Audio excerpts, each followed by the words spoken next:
Hello habibis! Another day, another vlog!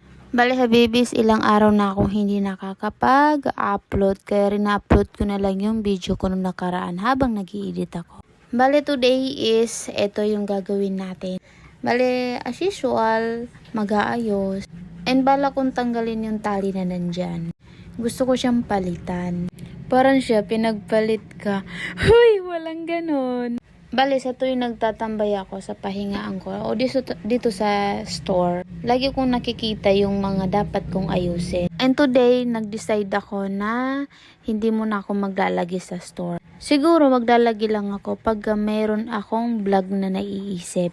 Bale, makapokus muna ako sa hataw. Since na-realize ko na hindi pa siya kayang bayaran hindi pa kaya ng bayaran yung expenses ng store. Like itong pwesto and mga kurente or tubig. So, kakapusin lagi. Ang kaya naman siya bayaran, yung nga lang, gapang talaga. Anong ibig kong sabihin gapang? Magiging stagnant siya, hindi siya lalaki ng mabilis.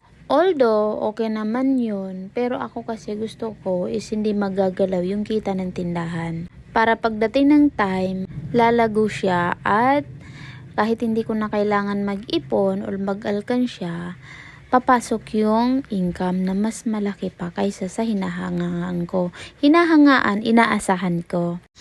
Eto na naman tayo, nagbabaka sakali na naman. Eto na naman tayo, susubok na naman. Pero ganun talaga ang buhay, walang katapusan pagsubok. Try ba? O kasi nandun yung takot na baka mag-fail ako. Pero hindi mapipigilan ng takot yung kagustuhan ko na umunlad sa buhay. Since na ako may nag-iisa akong anak at may mga magulang pa ako. Lalo na ngayon, meron akong isang magulang na napakaganda which is ang nanay ko. And siyempre ang tatay ko hindi ko alam kung anong mangyari sa susunod na araw o pagtanda. And sana palarin tayo ng nasa taas. Hindi sana, papalarin tayo ng nasa taas at ibibigay niya sa atin kung ano yung deserve natin. Since magsisipag naman tayo, naniniwala kasi ako na hindi natutulog yung nasa taas. Nakikita niya yung sakripisyo mo, yung mga iyak mo, yung mga hardship moment mo, yung mga bagay na akala mo hindi mo na kaya pero binigay pala niya. Yung mga araw na magigibab ka na sana pero nagpatuloy ka. So naniniwala ako doon na ibibigay sa iyo yung tamang blessing na para sa iyo. Bale, ang gawin mo lang, wag mo lang antayin.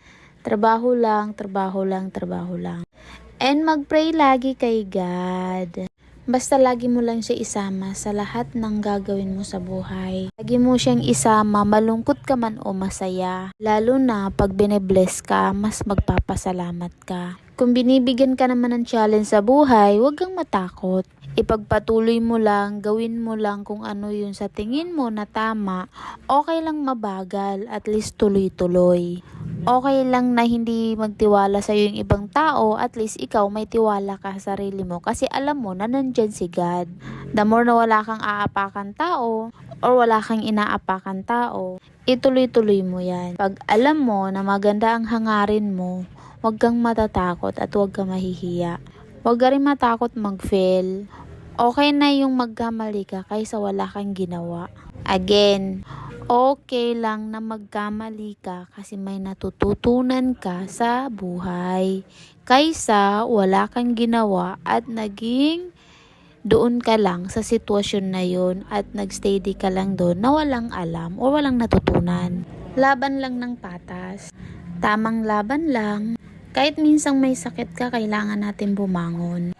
Kasi kung sa trabaho nga natin, pumapasok tayo kahit na may nararamdaman tayo, lalo pa kung nasa negosyo tayo. Kasi again, sarili mo ang pinapayaman mo. Sarili mong negosyo yung papalaguin mo. And today, nag-decide ako na humataw muna at hindi mo na mamamalagi sa store. Bali, gumawa ako ng schedule. Bali, ang nagbabantay sa umaga, which is si Bay or si Marjana. Bali, hahataw ako para makapag-abot ako sa kanya ng konti na pangbili na ng personal na gusto niya. Kahit sabihin ko kasi na libre siya sa lahat o libre siya dito na tumira, expenses na like kurente, tubig, wifi, meron pa rin siyang gustong bilhin na gusto niya na yung mga nakikita ba niya sa online. And siyempre, sabi ko nga, hahataw ako para kahit papano makapagbigay ako sa kanya ng maliit lang naman. Sabi ko sa kanya, once na lumaki yung store at kaya ka nang pasahurin ng mas malaki pa sa kaya kong ibigay sa'yo sa ngayon, dadagdagan ko naman yan. Basta, maging loyal ka lang at magpakabait. Kaya sabi ko, etong store natin, hindi lang naman ito yung gusto ko, hindi hanggang dito lang. Gusto ko siyang lumago sa hirap at ginhawa. Ay, sa hirap at ginhawa! I know na this time, try and error. Since na first time ko magnegosyo ng traditional. Although nakapagnegosyo na ako ng traditional, way back 2019 ata yun. Kung di ako nagkakamali, gasolinahan at load. Yun yung negosyo ko noon. Kasi nga, mana tayo sa tatay natin sa diskarte sa buhay. Yung monthly expenses ba? Like kurente, tubig, wifi, bahay. Yan, hindi kaya ng expenses ng negosyo natin. So, gagapan talaga. Imbis na lalaki tayo, medyo magiging stagnant siya. Or, hindi siya liliit, hindi rin siya lalaki. Kung dito kukunin lahat ng kailangan natin. Bali dito, nakapagpalit na ako ng damit. Kasi inumaga na kami. Oo, umaga na po. Kasi gumising nga ako na sa around 2:00. Bale, pumunta pa si FGM sa palengke. And yun nga. Siyempre, may pinapaaral pa tayong anak. And may mga bayarin pa tayo aside sa dito sa bahay o dito sa tindahan. Kaya kinausap ko silang dalawa na sila muna magsalitan sa ngayon. Bale sa gabi, si Mentor GM or si FGM ang nagbabantay. Ako naman is nasa loob, humahataw. Ang kaharap ko po is laptop. Kakausap ng mga business partner, mag-i-endorse sa affiliate ko or sa TikTok. Umaasa ako na lahat ng sacrifice, lahat ng hirap namin is magbubunga pagdating ng time. Di man ngayon, pero alam ko na ginagawa namin ng tama, alam ko na nagsasakripisyo kami, alam ko na darating ang time susuklian ito ng nasa taas. Kaya sabi ko, kahit pagod kami, okay lang. And dito, hindi alam ni Bay na may camera sa harap niya. Kaya pahikab-hikab siya. Sabi niya, nung nakita niya, may vlog pala dyan. Hindi niya kasi napansin, kaya kagat-kagat siya ng ballpen. Bale, yun nga. Eto, umaga na kasi yan nga gumising na si Bay. And dito, nagluluto si FGM para maka-display na lahat. Hindi kaya birong magluto. Alam niyo ba yung isang putahe? Sobrang nakakapagod. Kasi kung ako tatanungin, sabi ko nga sa kanya, huwag na lang magluto. Alam ko kasi na hindi biro yung trabaho niya. And sabi niya, may stress lang ako sa kakaisip na kung ano yung kailangan isipin at i-resolve. Ngayon, tuloy ang laban. Kaya thank you po sa lahat ng bumibili ng mga linuluto po ni FGM. Alam niyo ba, ang isang putahe, ilang minuto o ilang oras yan bago maluto. Yung lilinisan mo pa, yung tubig mo pa, yung gas mo pa. Kaya sabi niya, pag mahal yung isda or manok, hindi siya bumibili or hindi siya nagluluto. Kasi daw, ayaw niyang marinig yung sasabihin ng customer na ang mahal naman. Kasi nga daw, yung pagod ka na nga, tapos sasabihan pa yung linuto mo na ang mahal. Sabi niya, di ba sila aware na mahal talaga ang bilihin ngayon? Yung pagod ko nga, hindi ko na kinakount. Sabi niya, kaysa makarinig ako ng ganun, hindi na lang ako magluluto. Kasi daw, pagod na siya, kaya ayaw na niya makarinig ng ganun. Kaya sana sa mga customers namin, sa mga mahal naming customers, if ever na tumaas naman yung bilihin at tumaas po yung presyo ng mga ulam, kasi sa panahon nga natin ngayon, ikaw lang ang hindi minamahal. Huy! Hindi ang totoo, nagmamahal po lahat ng bilihin. Kaya, we try na magbenta ng upward nyo. Basta, salamat! Gaya nitong gas, magkano ba ang gas sa inyo, habibis? Dito kasi sa amin, 850 pesos. Bale dito, sobrang grateful kami kasi hinahatid na ni kuya sa amin. Hindi na ba malalaglag yung matres ko, kakabit-bit? Kaya kuya, salamat! Sana bigyan ka pa na blessing ni God para mas madami ka pang matulungan na tao. Gaya namin. Ayan, hindi kasi siya nakapagluto si FGM. Kasi naubusan siya ng gasol or gas. Kaya tinanghali siya kasi inantay pa namin si kuya. Sabi ko nga, pag nagtuloy-tuloy yung pagluluto niya, need na namin bumili ng isa pa. So ayang nagbayad na ako kay kuya at umalis na nga siya. Again, kuya, salamat! Nung nakaalis na si kuya yan, tuloy na ang laban. Nagwalis na po si FGM dyan. Ako naman is tinuloy ko po yung pagsasabit or pagtanggal ng mga kailangan tanggalin dito. Kasi magre-rearrange na naman tayo. Tapos yan, taman chika lang. Kaya minsan ayoko din minsan sa kwan dyan sa store kasi minsan nakakarami ako ng chika. Pero ganun talaga, siyempre love natin yung mga customers natin. So by the way yan, so kaway-kaway ako dyan sa bata. Hindi ko alam kung bata ba yun nandyan or matanda. Basta kumaway ako dyan. Bale si FGM habang nagsichika ako dito, si FGM naman is nagwawalis.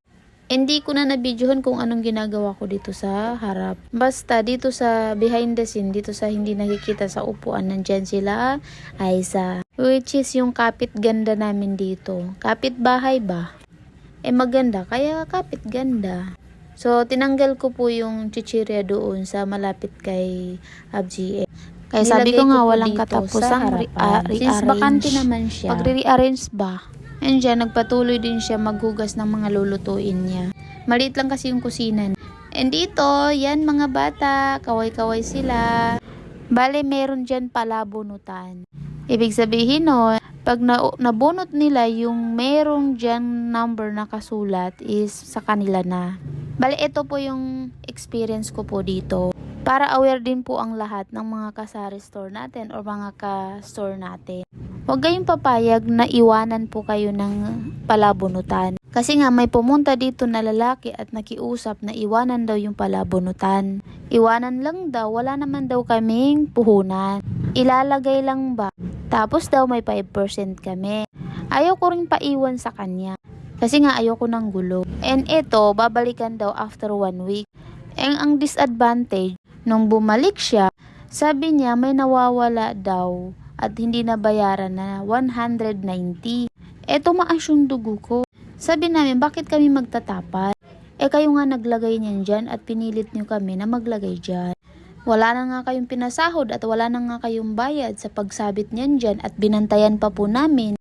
O bakit ngayon kaming lumalabas na mali? Kayo nga nagpumilit na iwan dyan. Kaya be aware guys. Huwag na huwag kayong papayag na iwanan kayo ng palabunutan kasi magtatapal po kayo na wala naman dapat kayong itatapal. Na dapat sila nga yung magbayad kasi sila yung naglagay dyan. Tapos yung oras nyo nakuha pa dyan kasi babantayan nyo. O diba ang kapal ng muka din? Mabait naman ako pero pag ganito tumataas ang dugo ko. Kaya inis na inis ako sa kanila, grabe.